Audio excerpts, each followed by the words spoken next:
Servus, Glück auf und herzlich willkommen zu einer weiteren FC Bayern Reaction. Leute, ihr seht schon, diesmal zur FC Bayern Pressekonferenz live aus dem Stream mit Leon Goretzka und damit wünsche ich euch viel Spaß, Leute. Jetzt einmal. Ja, herzlich willkommen allerseits. Der FC Bayern ist im Westen und angekommen bereit heute für das Achtelfinal-Rückspiel in der UEFA Champions League. Morgen gegen Bayer Leverkusen. Gespielt wird morgen, jetzt gesprochen mit Leon Goretzka. Servus, Leon. Servus. Für die Pressekonferenz Teil 1 und dann warten wir auf die erste Frage, bitteschön. Wer möchte beginnen? Aber ach doch, sind wir noch in München oder sind wir schon in Leverkusen? Keine Fragen. Reihe 2, vorne auf der rechten Seite, Heiko Niederer für die Bild-Zeitung. Ja, die Bild hat immer eine Frage, Alter. Gut so. Leon, wo spielen Sie nächstes Jahr? Leon, du hast die Saison ja noch nicht so viel gesprochen, aber es war eine durchaus turbulente Saison für dich, glaube ich, mit vielen Aufs und Abs. Im Moment eher Aufs. Kannst du das mal aus deiner Sicht ein bisschen beschreiben? Und es gibt ja auch immer die große Frage, wie geht's weiter? Wie siehst du deine Zukunft beim Club? Ja, ich denke in der Tat, dass es schon etwas schwierig angefangen hat mit weniger Spielzeiten und das hat ja jeder gesehen, dass ja, der Start in die Saison jetzt nicht allzu viel auf dem Platz stand. Verdientermaßen, muss man aber auch sagen, ne? Ich hoffe, das sagt er noch. Das wäre ja schön, wenn er das mal selber sagen würde. Aber die letzte Saison war halt auch wirklich grottig. Ja, so. Und ja, ich habe versucht, weiter dran zu bleiben und ja, meinen Job zu machen, im Training Gas zu geben. Und inzwischen stehe ich wieder etwas häufiger auf dem Platz. Und darüber bin ich natürlich glücklich und zufrieden. Und so darf es. Leo, du holst jetzt nicht dein Handy raus und guckst da drauf. Was ist denn los? Junge, das ist aber mindestens genauso schlimm, ne? Wie ihr das hier gerade mit dem Arm wegschlagen gesagt habt. Was ist das denn für eine Respektlosigkeit? Auf einer Pressekonferenz das Handy rausholen und drauf gucken. Katastrophe.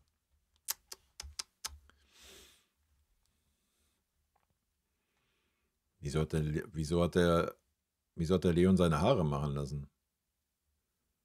Sieht das jetzt irgendwie anders aus wie sonst, oder was? Gerne weitergehen. Bitte? Ja, also aktuell mache ich mir da jetzt nicht allzu viele Gedanken. Ich habe ja auch noch ein weiteres Jahr Vertrag. Und, ja, und ich habe auch kein Interesse, den Club zu verlassen. Wir haben, glaube ich, in den aktuellen Wochen so viel um die Ohren, dass dafür sowieso kein Platz ist. Und ja, aktuell steht sowieso für mich. Haben wir ja bei Fonsi gelernt, ne? Keine Zeit, er wusste gar nichts, von nichts eine Ahnung, alles der Berater. Hut ab. Mich das Spiel morgen total im Fokus und dementsprechend gibt es da jetzt auch nicht viel mehr zu sagen, glaube ich. Dankeschön, dann geht es weiter mit Torben Hoffmann für Sky. Natürlich die Frage auch, die Vorzeichen für das morgige Spiel, wie siehst du das? Ich meine, mit einem 3-0-Polster hier nach Leverkusen zu fahren, ist natürlich, glaube ich, schon mal ganz ordentlich. Und eine Nachfrage noch, geht gar nicht um die Zukunft, aber wie ist es für dich mental auch mit so einer Situation umzugehen? Das war bei Thomas Tuchel ja auch schon so ein bisschen ähnlich. Da waren ja auch fast alle irgendwo Verkaufskandidaten, aber Ja, wenn das mental so scheiße wäre, dann hätte er ja nicht diese Leistung gebracht, die er gerade gebracht hat. Also. Die Frage hätte er sich auch selber beantworten können, oder? Und der Leon hat sonst immer Lücken im Haar. Okay. Auf was ihr alles so achtet, Leute, wild. Wie geht man damit mental um? Weil du hast, glaube ich, sportlich sehr gut reagiert auf den Platz. Ja, ich glaube, dass wir morgen mit einem 3-0 im Hinspiel ins Spiel gehen, ist natürlich ein Vorteil, gar keine Frage. Und trotzdem ist es jetzt, glaube ich weiß gar nicht, das 5. Spiel schon, die Saison gegen Leverkusen. Und es waren immer ja, enge Duelle und wir wollen unabhängig vom Hinspiel morgen ja, das Spiel gewinnen und uns von unserer besten Seite zeigen. Und da werden wir jetzt nicht irgendwie anders an die Spiele rangehen als in den Spielen zuvor. Und der zweite Teil der Frage war über mental. Ne? Ja, wie du mit der ganzen Situation umgegangen bist, weil ja, es sich so ein bisschen wiederholt hat und dann eben halt so zurückzukommen und so stark sich dann auch zu präsentieren, ist ja wahrscheinlich auch nicht ganz so easy. Ja, ich glaube, das ist immer eine Frage der richtigen Einordnung. Ich glaube, man muss sich dann, oder das habe ich auf jeden Fall versucht, mich darauf zu konzentrieren, ja, was ich auch beeinflussen kann. Und darauf habe ich mich konzentriert und das ist in erster Linie mich im Sommer, wo ich ja ein bisschen mehr Zeit hatte, als ich wollte, mich körperlich in eine gute Verfassung zu bringen. Das ist immer die Grundvoraussetzung und ja, des Weiteren halt einfach zu schauen, dass man die Dinge ja, nicht zu nah an sich ranlässt und ja, schaut, dass man hart an sich arbeitet, im Training Gas gibt und ja, einfach seinen Job macht. Und ich glaube, da habe ich dann auch schon so viel Vertrauen in meine Fähigkeiten, dass ich weiß, dass ich einer Mannschaft immer helfen kann. Und ja, darauf gilt es, sich dann zu fokussieren, wenn es mal nicht so gut läuft. Und ich glaube, da bin ich dann schon auch irgendwo ein gutes Beispiel dafür, dass sich das auch lohnen kann. Ja, was soll er anders sagen? Sag ich mal so.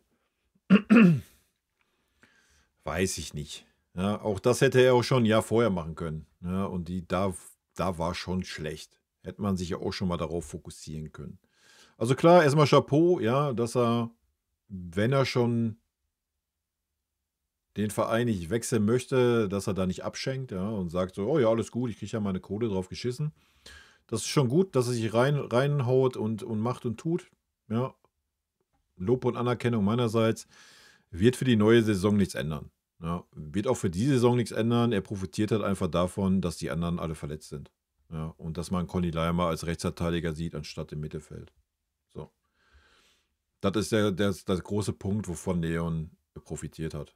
Sonst wäre Leon kein Faktor in dieser Mannschaft, da bleibe ich bei. Warum? Weil die Spielweise einfach nicht gut in dieses System passt. Ja. Morgen gegen Leverkusen passt sie sehr gut, ja, weil ich davon ausgehe, Leverkusen hat ja auch keine andere Wahl. Die werden Gas geben, die werden kommen, da passt Leon, er wird Raum haben. Er kann seine Aggressivität nach vorne, sein Speed ausnutzen. Ja, da kann er wieder ein sehr, sehr guter Faktor werden, gar keine Frage. Aber in der Regel, wenn der Gegner tief hinten drin steht, ich meine, wir haben es auch gegen Bochum gesehen, was für ein Faktor er da war, schwierig. Ja. Das hat auch gar nichts mit ihm als Person zu tun. Es ist einfach dann in diesen Phasen so. Ja, da sind andere Spieler auf der Position definitiv besser. Ja.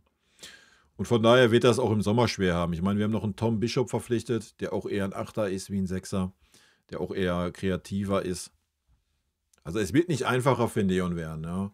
Aber ich gehe trotzdem davon aus, dass er nächste Saison beim FC Bayern bleiben wird.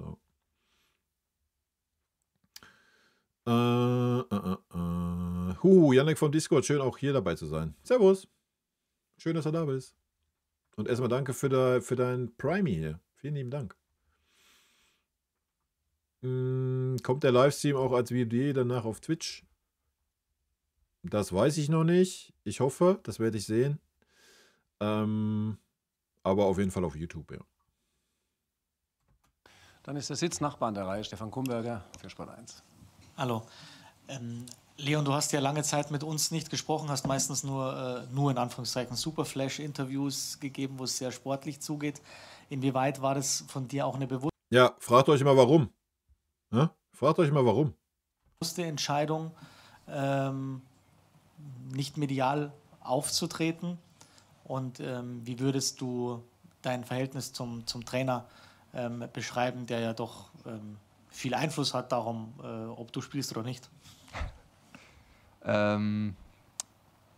Ja, also erstmal, klar war das eine bewusste Entscheidung. Also ich wollte mich einfach voll auf den Fußball konzentrieren und ja, habe auch irgendwie das Gefühl gehabt, dass man die Situation jetzt mit Worten nicht lösen kann. Und ja, deswegen habe ich mich darauf konzentriert, wie gesagt, was ich vorhin schon gesagt habe, was ich selber beeinflussen kann, hart damit zu arbeiten, mich auf den Sport zu konzentrieren. Das ist das, woran es am Ende darauf ankommt. Und aber jetzt bin ich ja wieder hier und stelle mich euren kritischen Fragen. Achso, und das Verhältnis zum Trainer, ja. Also braucht er sich jetzt nicht mehr auf den Sport konzentrieren, sondern kann jetzt wieder wilder Take, ne? Ich weiß. Das war von Anfang an sehr gut. Auch wir hatten eben über den Anfang der Saison gesprochen, wo ich jetzt nicht allzu viel gespielt habe, hatte ich immer das Gefühl, dass er mich schätzt und immer ehrlich zu mir war und ja, sehr, sehr gut mit mir kommuniziert hat. Das hat mir ja, ein richtig gutes Gefühl gegeben, auch an mein Spiel zu glauben. Ich glaube schon, dass er ja auch sage ich mal, von mir überzeugt war, zu was ich imstande bin und hat mich bestärkt in dem Weg und ja, ist dann am Ende auch aus meiner Sicht zu einem guten Ende gekommen, aber wenn ich jetzt noch nicht die Situation hier als Ende bezeichnen möchte, aber eben eine positive Wendung bekommen und dementsprechend gut ist das Verhältnis auch zum Trainer. Jetzt haben wir bestimmt sportliche Fragen auch noch jede. Ja, jetzt muss der Dieter wieder so ein klein bisschen eingreifen. Ne? Haben wir denn noch sportliche Fragen? Sag doch einfach mal klipp und klar nur sportliche Fragen, wenn das nur sportliche Fragen sein sollen. Ne? Aber da sieht man ja mal an den Worten von Leon, was ich ja auch immer gesagt habe, da kannst du auch nicht weit genug den Hut für ziehen, dass ein Kompanie ja selbst das so moderiert kriegt, ne? Und selbst das so ja, die Spieler das Gefühl gibt, dass wenn du die Leistung bringst, auch die Chancen bekommst. Ne? Menge Vincent Schirpke für Merkur TZ. Servus. Top. Dann, hallo Leon. Einmal muss ich noch nachhaken, dann kommt eine sportliche Anschlussfrage. Gab es in diesem Prozess, gerade im Sommer, wo du vielleicht signalisiert bekommen hast, dass es schwierig werden könnte, zur Spielzeit zu kommen, mal den Gedanken, den Verein zu verlassen? Und um aufs Sportliche zu kommen, womit rechnest du morgen? Wie verändert sich der Gegner, wenn Florian Wirtz fehlt? Das ist ja auch ein direkter Gegenspieler von dir auf der Doppelsechs. Und worauf stellt ihr euch dann ein? Ja, ich glaube, erstmal möchte ich Flo an der Stelle auch nochmal gute Besserung wünschen. Ist natürlich unheimlich bitter für Leverkusen und auch für Deutschland und an erster Stelle natürlich für ihn. Ich glaube, wir werden uns jetzt nicht großartig anders auf das Spiel einstellen. Es sind viele gute Spieler in den Reihen der Leverkusener und dementsprechend ändert das jetzt, glaube ich, nicht allzu viel für uns. Und die andere Frage war nochmal, ach so, ob es Gedanken gab, ja nicht. Ja, der Leon wird alt, so wie ich. Frage gehört, Frage verstanden und dann wieder vergessen. Schon, nee, gab es bei mir überhaupt nicht. Ich war, jeder muss ja irgendwie seine Analyse machen. Und die habe ich dann für mich auch gemacht. Und wie ich eben schon angedeutet hatte, war ich schon so davon überzeugt, dass ich der Mannschaft helfen kann. Ich habe vor kurzem die Doku von Thomas Müller geguckt. Ich will jetzt hier keine Werbung für ihn machen, aber... Wieso nicht? Sein Teamkamerad macht doch Werbung für Thomas. Da hat Uli Hoeneß einen Satz gesagt, der mir im Gedächtnis geblieben ist. Da ging es darum, dass er gesagt hat, dass jeder sich, egal ob Platzwart oder Spieler, bei Bayern München die Frage stellen muss, ob er dem Verein helfen kann. Und ich glaube, die Frage konnte ich mir im Sommer mit Ja beantworten. Und das versuche ich Woche für Woche. Das sehe ich als meine Aufgabe. Und ich glaube, da habe ich auch die richtige Entscheidung getroffen. Ja, da gehe ich mit, ne? Analysiert, dass er gerne 17 Millionen verdient. Ja, da gehe ich mit. Die Frage ist, hätte Leon Goretzka das auch so gedacht, wenn man ihm nur 10 Millionen gezahlt hätte? Dass er sich die Frage stellt und sagt, oh ja, ich kann dem Verein noch helfen. Oder hätte er dann vielleicht gesagt, oh, vielleicht kann ich ja Arsenal helfen, die mit 12 Millionen zahlen. Das ist der springende Punkt. Dass man sich die Frage stellt, wenn man 17 Millionen in den Arsch geschoben kriegt und noch nicht mal als Bundesliga-Durchschnitt gespielt hat, ein Jahr vorher aus der Nationalmannschaft geflogen ist. Ich denke, dann ist das relativ einfach. Dass man sich da hinsetzt und das analysiert, das nehme ich ihm auch ab, gar keine Frage, ja, dass man auch selber weiß, jo, das war scheiße, wenn man aus der Nationalmannschaft geflogen ist. Denke ich, ist das immer ein ganz guter Hinweis, dass man nicht gut gespielt hat, ja, keine Frage. Aber nochmal, ja, er wird den Verein, dass er den Verein nicht verlässt, ist doch logisch, Leute. Wird er auch nächstes Jahr nicht tun und gut ist. Da ist man auch selber schuld.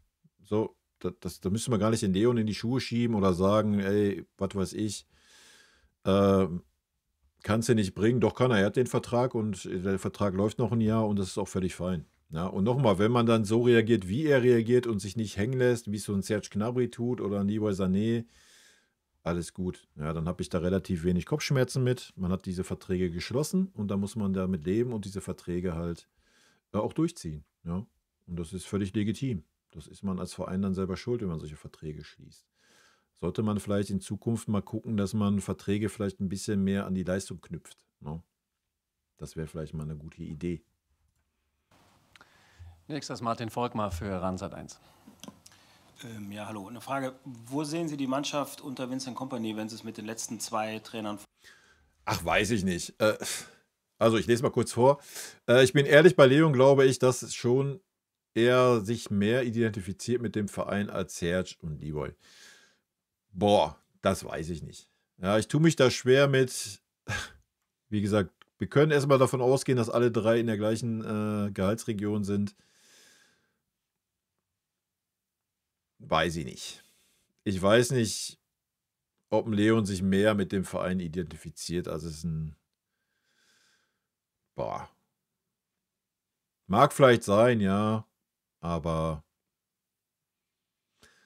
wie gesagt, das müssten wir... Da müsstest du Leon halt mal sagen, komm Leon, was hältst du davon? Guck mal, deine Leistungen waren scheiße. Du verdienst gerade 17 Millionen, lass uns mal auf 10 runtergehen.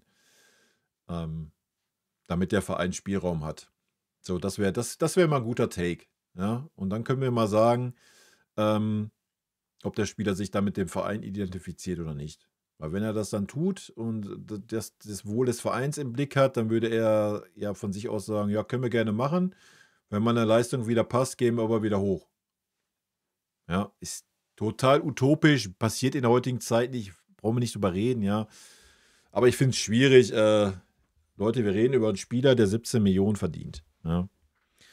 Der seit 2 Jahren keinerlei ansatzweise guten Leistungen gezeigt hat, aus der Nationalmannschaft geflogen ist und sonst was, dem Spieler dann zugute zu halten, dass er bei dem Verein geblieben ist und zu sagen, hat er getan, weil er sich mit dem Verein identifiziert. Ja, mag sein, kann sein, hat aber dann auch 17 Millionen gute Gründe. Ja. Schwierig, weiß ich nicht. Wie gesagt, ich halte ihm zugute, dass er es halt nicht abschenkt, ja, definitiv. Dass er dran bleibt, wie er gerade selber sagt, das ist alles fein. Ja. Und da hat er natürlich einen Serge und einen Leroy auf jeden Fall was davor. Ja, da gehe ich mit. Also das nehme ich ihm eher ab, dass er sich da reinfightet wie... Also das nehme ich ja sogar noch mehr den Leroy ab. Ja? Also beim Serge hast du immer den Eindruck, oh, ja Leute, ey, ob ich jetzt spiele oder nicht, wisst ihr, also mir eigentlich egal. So, ja. Oh, und dann manchmal hast du so wie jetzt gegen Bochum, hast du den Eindruck so, wie, ich soll jetzt gegen Bochum spielen? Ach du Scheiße. Ja, so kommt der Serge bei mir an, ja, wenn er da mal spielen darf. Da kommt ja selbst der Leroy anders rüber. Beim Leroy, da hast du ja immer das Gefühl, er will, ja, er kann es nur nicht. Er kriegt es nicht hin und macht dann wieder Klick in seinem Schädel und dann ist er wieder die Diva. So, das hast du beim Leon halt nicht. Ja, Leon hat sich reingebissen diese Saison, hat gute Spiele gemacht, hat aber auch schlechte Spiele gemacht. Auch das gehört zur Wahrheit, ja, das müssen wir auch mal sagen. Aber selbst die guten Spiele, die er gemacht hat, waren niemals 17 Millionen Jahresgehalt wert. Niemals. Niemals. Ja. Maßlos überbezahlt, dieser Spieler. Und das ist auch ein Fakt. Und das ist auch ein Fakt, warum er bei unserem Verein noch ist. Ja. Vergleichen. Was ist dieses Jahr drin, vor allem in der Champions League aus Ihrer Sicht? Und vielleicht abschließend noch, wie gerne spielen Sie in dieser Mannschaft, die ja jetzt auch eine Perspektive durch die Vertragsverlängerung von einigen Spielern hat? Ja, auf jeden Fall. Ich fühle mich sehr wohl in der Mannschaft. Ich fühle mich sehr wohl mit der Idee, wie wir Fußball spielen. Das passt, glaube ich, sehr gut zu mir. Und allein dieser Satz ist für mich völliger Schwachsinn. Sorry. Sorry, Alter. Dass sich Leon da hinsetzt und erzählt, die Philosophie und diese Spielweise passt sehr gut zu mir. Ja, sorry, Alter. Dann sollte er nochmal zurück zum Anfang der Saison gehen und nochmal analysieren. Und, ich bin schon davon überzeugt, dass wir diese Saison einiges reißen können. Wobei, ich mache einen kleinen Einschub. Als Sechser, ja, vielleicht. Ja, als Sechser sehe ich ihn vielleicht. Hinter Josh. Ja. Aber wenn er sich da hinsetzt und sagt, die Spielweise passt super zu mir, Alter, dann läuft irgendwas verkehrt. Wir haben immer mal wieder Spiele drin, wo wir merken, dass es noch nicht so stabil ist, wie wir es uns wünschen. Und trotzdem schaffen wir es eigentlich auch immer, da wieder gut drauf zu reagieren und uns an diesen Prinzipien, die wir uns jetzt über, weiß gar nicht genau, 7, 8 Monate aufgebaut haben, uns daran festzuhalten. Und die sind, glaube ich, unheimlich wichtig. Und die passen auch zum FC Bayern, die passen zu uns als Mannschaft und dementsprechend bin ich sehr froh, in der Mannschaft zu spielen und auch froh mit der Art und Weise, wie wir als Mannschaft spielen und natürlich auch glücklich über die Verlängerung, dass wir die Jungs davon überzeugen konnten, dass bei Bayern einiges geht in den nächsten Jahren. Dann rechts da hinten bitte, ja. Hallo Herr Goretzka, ihr habt seit einer knappen Woche eine neue Nummer 1, zumindest vorübergehend. Wie erleben Sie Jonas Urbich und gab es vielleicht mal auch zusammen mit Ihnen ein paar Einheiten im Kraftraum? Weil es sieht so aus, als hätte er ein paar Kilo Muskelmasse draufgepackt. Ja, ich habe da jetzt keinen Vergleichswert bei ihm, aber er macht auf jeden Fall, also gibt eine gute Figur ab in seinem Trikot. Da gebe ich dir recht. Viel im Gym habe ich ihn jetzt noch nicht getroffen, aber das liegt auch daran, dass ich da aktuell zu selten bin. Was ist da los, Leon? Und ansonsten macht er auf mich einen sehr abgeklärten Eindruck und einen sehr guten Eindruck. Ich glaube, er hat die echt schwierige Situation im Hinspiel sehr gut gemeistert und ansonsten kann ich nur sagen, dass wir ihm da voll vertrauen. Völlig egal, wer von unseren Torhütern da hinten drin steht. Der kann sich zu 100% darauf verlassen, dass wir da ihm helfen werden und lassen wir es mal auf uns zukommen. Ja. Und ich meine, die sportliche Qualität oder die sportliche Leistung, die Manuel Neuer diese Saison gebracht hat, kann auch jederzeit einen Perez oder einen Ubich bringen. Ja, da war ja bisher die Saison nichts, auch nur ansatzweise mal übermenschlich oder Weltklasse oder sonst irgendwas. Ja, das war eine ordentliche oder durchschnittliche Leistung, die Manuel Neuer die Saison gebracht hat und das können die anderen beiden jederzeit auch tun. So, ich glaube, wir haben noch 2 Fragen. Die Dame hinten rechts, bitte, ja. Jana Glose von der dpa. Ich würde wissen, gerne einmal, Sie haben ja schon über Ihren Kampf zurück beim FC Bayern gesprochen. Wie sieht es denn aus mit DFB-Comeback? Machen Sie sich da irgendwie Hoffnung? Sind da vielleicht auch im Kontakt mit Julian Nagelsmann? Keine Chance. Keine Chance. Nee, ich bin nicht im Kontakt mit Julian. Ich weiß gar nicht. Also Hoffnung, klar, ich meine, das ist ja kein Geheimnis, dass ich jedes einzelne meiner Länderspiele mit großem Stolz gemacht habe und mir natürlich auch wünschen würde, dass dann auch welche dazukommen. Aber ich mache mir da jetzt keinen Stress oder mache mir dazu gar keine Gedanken. Ich glaube, wenn der Julian mich anrufen sollte, dann werde ich abheben und dann kann man sicherlich auch einige Dinge, die im Sommer passiert sind, besprechen. Und also ich bin grundsätzlich jetzt immer jemand, mit dem man kommunizieren kann, mit dem man sprechen kann. Und ich glaube, das Gleiche gilt für Julian auch. Ja, würde mich ja mal interessieren, was da passiert ist. Also aus meiner Sicht wurde er nicht nominiert, weil die Leistungen einfach katastrophal waren. Ja, und das war völlig zu Recht so. Ja, und die Nationalmannschaft geht in einer ganz anderen Richtung. Da musst du nicht wieder anfangen, selbst. Also erstmal sind die Leistungen, die Goretzka die Saison gezeigt hat, jetzt nicht so, dass man sagt, wow, der muss unbedingt in die Nationalmannschaft. Ja, das kannst du über einen Kimmich sagen, aber nicht über einen Leon. Punkt 1. Ja. Und Punkt 2, jetzt wieder anzufangen zu sagen, jetzt hat aber dieser alternde Star, der hat jetzt noch mal gute 3 Monate gehabt, den muss ich jetzt sofort die Nationalmannschaft zurückholen. Ja, sorry. Dann hättest du vorher vielleicht mal nicht 2 katastrophale Jahre haben sollen, Alter. Also ich finde es gut, dass der Julian da die Eier hatte und die geht ja nicht nur um Leon, auch alle anderen, die einfach keine Leistung bringen, ja. Nur weil sie Spieler beim FC Bayern sind, heißt das nicht automatisch, dass sie deutsche Nationalspieler sein müssen. Dann da nochmal 2 Fragen hintereinander. Alex Schlüter auch noch. Stefan Kumberger zunächst, ja. Leon, gefragter Mann heute. Leon, du warst der Einzige, der gegen Bochum nicht rausrotiert wurde. Das war eine Niederlage. Was kann man aus so einem Spiel lernen oder ist das völlig uninteressant? Der Leon sitzt da jetzt und denkt sich auch, zum Glück haben die Bochumer 3 Punkte geholt. Interessant, weil alles rotiert wurde und Leverkusen ein völlig anderer Gegner mit anderen Vorzeichen ist. Ja, ich glaube, das Spiel muss man ein bisschen differenzierter analysieren. Ich glaube, wir haben eigentlich in der ersten Halbzeit echt ein gutes Spiel gemacht. Dafür, dass auch so viele quasi neue reingerutscht sind, hatten wir das Spiel sehr gut im Griff. Und ja, dann kriegen wir... Ohne Chancen zu erspielen, wa? Aber sonst stimme ich ihm zu. Zum einen dieses Tor eigentlich aus dem Nichts durch den Standard. Das kann man natürlich besprechen, wie man es besser verteidigt, auch wenn es, glaube ich, in der Entstehung sehr unglücklich war. Und danach ist es halt die rote Karte, die das Spiel natürlich total verändert. Ich glaube, bis zur Halbzeit hat Bochum das noch gar nicht so richtig verstanden, dass sie noch mehr waren. Und das ist richtig. in der zweiten Halbzeit haben wir es dann einfach nicht geschafft, so von der Mentalität her eben reinzugehen, wie du in Spiele reingehen musst, wenn du ein Mann weniger bist. Und ja, das können wir mit Sicherheit mitnehmen. Ansonsten, glaube ich, hilft das Spiel jetzt nicht so viel, um daraus zu lernen. Klar willst du aus jedem Spiel irgendwie was mitnehmen, aber ja, ich glaube, ein Spiel mit 10 Mann über 50, 55 Minuten muss man immer gesondert betrachten. In der letzten Reihe Alex Schlüter für Prime Video. Leon, du hast ja gesagt, es gab jetzt schon ein paar Spiele in dieser Saison gegen Leverkusen, Spiele, die ja auch unterschiedlich verlaufen sind, rein taktisch, wenn wir jetzt auf morgen blicken. Was muss denn das aus eurer Sicht für ein Spiel werden? Das kann man ja taktisch unterschiedlich angehen mit dem, was da im Hinspiel passiert ist. Also die Besprechung haben wir noch nicht gemacht, deswegen müsst ihr das versuchen, dem Trainer gleich zu entlocken, wenn er da ist, auch wenn ich mir relativ sicher bin, dass es bei ihm wahrscheinlich noch schwieriger wird als bei mir. Ich glaube, dass wir einfach diese Saison mit Ausnahme von dem Bundesligaspiel eigentlich sehr gut ausgesehen haben gegen Leverkusen und ja, ich glaube, dass wir mit einer ähnlichen Herangehensweise rangehen werden und das machen wir ja grundsätzlich eigentlich auch gegnerunabhängig. Das ist ja das, wovon ich eben gesprochen habe, mit der Art und Weise, wie wir mittlerweile Fußball spielen. Und das ist auch der große Unterschied zum vorigen Trainer, wa?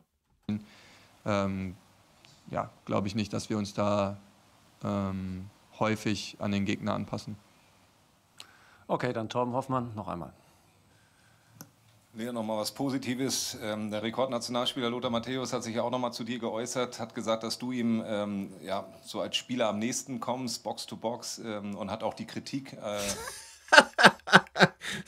Da ist er selber überrascht. Ist ja auch geil. Nie verstanden, die gegen dich mitunter da aufgekommen ist. Und ja, was macht das mit dir, wenn Lothar da so hochgradiges Lob abgibt in deine Richtung? Ja, ich freue mich natürlich über jedes Kompliment. Ich habe das jetzt noch nicht gelesen, aber ich glaube dir einfach mal, dass er das gesagt hat. Bei skysport.de kannst du schauen. Okay, perfekt. Hast du nochmal deine Marke schnell untergebracht. Sehr gut. Nee, ich freue mich natürlich, ja, wenn Lothar das so gesagt hat und ich konnte die Kritik auch nicht verstehen. Und nein, Spaß beiseite. Ich bin, wie gesagt, froh, wenn er was Positives sagt. Es ist immer schön, wenn Leute das anerkennen. Und ja, ich versuche, dass er in Zukunft auch noch weitere Möglichkeiten hat, mich zu loben. Vielen Dank, Leon. Danke euch. Gleich sind wir zurück mit dem Coach. Ja. Servus. Servus. Naja, wenn er die Kritik wirklich nicht lassen wir es, sonst geht das hier wieder in eine ganz wilde Richtung. Gut.